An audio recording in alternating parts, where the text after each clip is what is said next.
Hi friends, welcome to CCB rankers.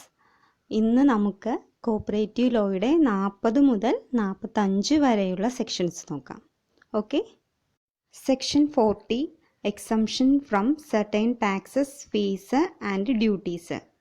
സഹകരണ സംഘങ്ങളെ ചില ഇനം നികുതികൾ, ഫീസുകൾ, ഡ്യൂട്ടികളിൽ നിന്നൊക്കെ ഒഴിവാക്കാനായിട്ട് സാധിക്കും.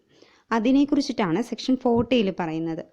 അതായത് ഗവൺമെൻറ്റിന് ഒരു ഗസറ്റ് വിജ്ഞാപനത്തിലൂടെ സഹകരണ സംഘങ്ങളെ സ്റ്റാമ്പ് ഡ്യൂട്ടിയിൽ നിന്നും, രജിസ്ട്രേഷൻ ഫീസിൽ നിന്ന്, കോർട്ട് ഫീയിൽ നിന്നൊക്കെ ഒഴിവാക്കാൻ സാധിക്കും. അതുപോലെ തന്നെ ടാക്സുകൾ, കാർഷിക ആദായത്തിൽ നിന്നിട്ടുള്ള ടാക്സ്, ഗുഡ്സ് വാങ്ങുമ്പോഴും വിൽക്കുമ്പോഴുള്ള ടാക്സ്, അങ്ങനെയുള്ള ടാക്സിൽ നിന്നൊക്കെയും ഒരു ഗസറ്റ് വിജ്ഞാപനത്തിലൂടെ സഹകരണ സംഘങ്ങളെ ഗവൺമെൻറ്റിന് ഒഴിവാക്കാനായിട്ട് സാധിക്കും. ഇതാണ് സെക്ഷൻ 40ൽ പറയുന്നത്. Section 41 exemption from compulsory registration of instruments. അതായത് ചില ഇൻസ്ട്രുമെൻസിൻ്റെ, സൊസൈറ്റിയുടെ ചില ഇൻസ്ട്രുമെൻസിനെ നിർബന്ധിത രജിസ്ട്രേഷനിൽ നിന്ന് ഒഴിവാക്കിയിട്ടുണ്ട്. ഇതാണ് സെക്ഷൻ 41ൽ പറയുന്നത്.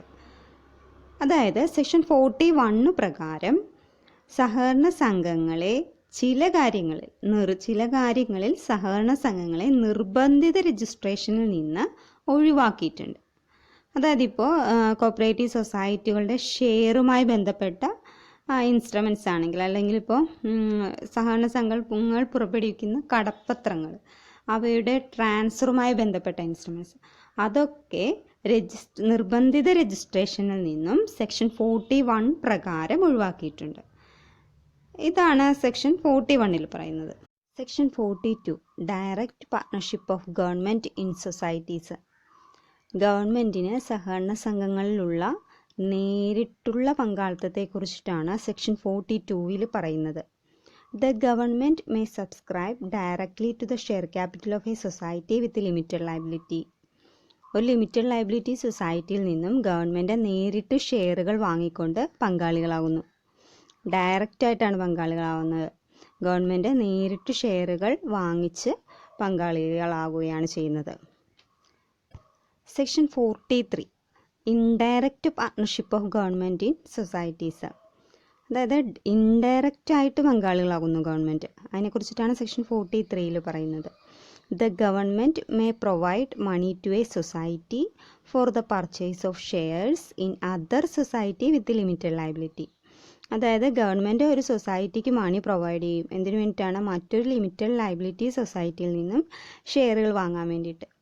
അപ്പോൾ നേരിട്ടല്ല, ഇൻഡയറക്റ്റായിട്ടാണ് ഒരു ലിമിറ്റഡ് ലയബിലിറ്റി സൊസൈറ്റിയുടെ ഓഹരി മൂലധനത്തിൽ ഗവൺമെൻറ് പങ്കാളിയാവുന്നത്. ഇതിനെക്കുറിച്ചിട്ടാണ് സെക്ഷൻ 43ൽ പറയുന്നത്. Section 44 principal state partnership fund.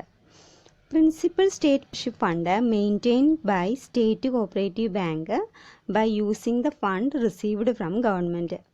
ഗവൺമെൻറ്റിൽ നിന്നും ലഭിക്കുന്ന ഫണ്ട് ഉപയോഗിച്ച് സ്റ്റേറ്റ് കോപ്പറേറ്റീവ് ബാങ്ക് മെയിൻറ്റെയിൻ ചെയ്യുന്നതാണ് പ്രിൻസിപ്പൽ സ്റ്റേറ്റ് പാർട്ട്ണർഷിപ്പ് ഫണ്ട്. എന്തിനൊക്കെയാണ് ഈ ഫണ്ട് യൂസ് ചെയ്യുന്നതെന്ന് നോക്കാം.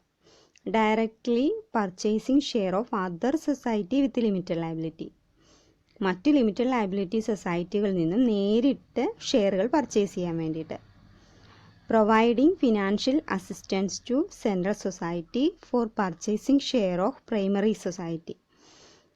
സെൻട്രൽ സൊസൈറ്റിക്ക് ഫിനാൻഷ്യൽ അസിസ്റ്റൻസ് പ്രൊവൈഡ് ചെയ്യും. എന്തിനു വേണ്ടിയിട്ടാണ്? For purchasing share of primary society. Primary സൊസൈറ്റിയിൽ നിന്നും ഷെയറുകൾ പർച്ചേസ് ചെയ്യാൻ വേണ്ടിയിട്ട് സെൻട്രൽ സൊസൈറ്റിക്ക് ഫിനാൻഷ്യൽ അസിസ്റ്റൻസ് പ്രൊവൈഡ് ചെയ്യാൻ വേണ്ടിയിട്ട്. Making payment to the government. ഗവൺമെൻറ്റിന് ഏതെങ്കിലും ഇനത്തിൽ പൈസ അടയ്ക്കാനുണ്ടെങ്കിൽ അത് അടയ്ക്കുന്നതിന് വേണ്ടിയിട്ടും principal state partnership fund use ചെയ്യുന്നു. അപ്പോൾ സെക്ഷൻ 44ലാണ് പ്രിൻസിപ്പൽ സ്റ്റേറ്റ് പാർട്ട്ണർഷിപ്പ് ഫണ്ടിനെ കുറിച്ച് പറയുന്നത്. Section 45 subsidiary state partnership fund.